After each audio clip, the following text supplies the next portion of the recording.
Ito lang yung mula sa amin sa findings, ito ang lumilitaw at saka si Justice Ascona, sabi niya may labag talaga sa ating saligang batas, sa ating mga batas na pinaiiral at kinakailangan managot yung naglabag.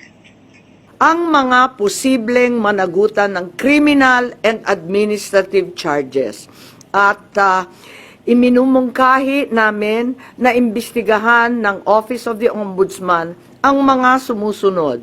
Una, si DOJ Secretary Remulla Boying maaring managot sa violation of RA 3019, Anti-Graft and Corrupt Practices for sanctioning an invalid administrative arrest against the former president in contravention of the ruling of the Supreme Court in the 2023 case of Immigration versus Juan Wenle. Maliwanag na napakadaming kondisyon, kwalifikasyon at requirement na isinaad ng ating Korte Suprema doon. Ikalawa, usurpation ng DOJ ng judicial functions. Kahit hindi sila korte, naghahatol sila na halos sila ang naging husgado. Ikatlo, grave misconduct and conduct prejudicial to the best interest of public service. Ikalawa, baka managot din si General Romel Francisco D. Marbil, ang Chief PNP, sa arbitrary detention, Article 124 ng Revised Penal Code. Violation of RA 3019, Anti-Graft and Corrupt Practices for inducing or persuading General Torre to perform an act in violation of laws, rules, and regulations or an offense in connection with the official duties of the latter. Grave misconduct and conduct prejudicial to the best interest of public service. Andito rin sa mga nakalista at ayon din sa payo ni dating Supreme Court Justice na nagpayo sa atin na malahil si SILG Secretary John Vic Remulla ay maakusahan din ng arbitrary detention katulad nung iba. Violation of 319 for inducing General Torre and Marbil to perform an act in violation of the Constitution and our laws. Ikatlo, grave misconduct and conduct prejudicial to the best interest of public service. Ang ikaapat na maaring patawan din ng kaso ay si General Nicolas Torre III. Maaring managot sa arbitrary detention. 2 counts of arbitrary detention, not only against the former president, but also against former Executive Secretary Medialdea.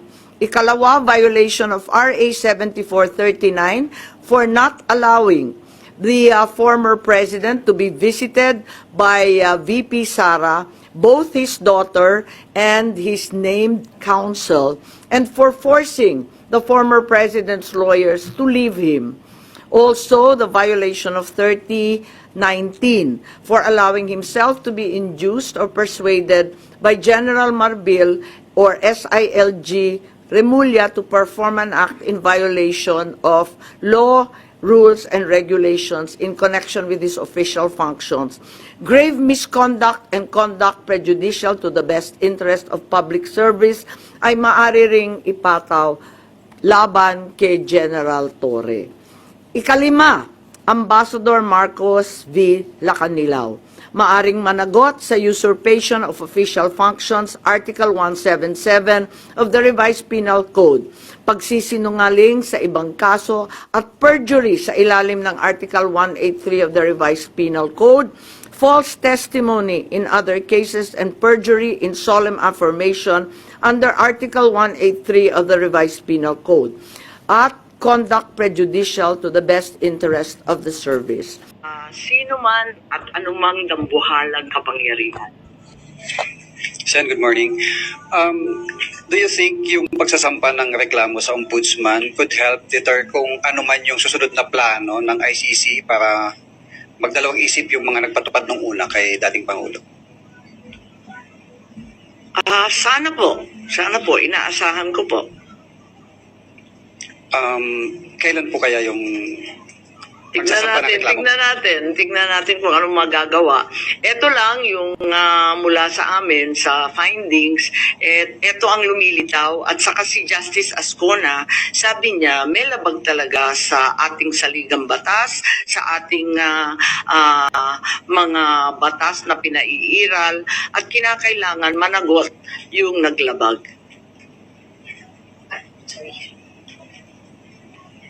Ma'am, balikan ko lang yung warrant, ICC warrant to, ma'am, no, yung narinig nyo para kay VP Sara. When is this coming out? Chismis nga lang kaya walang name and date.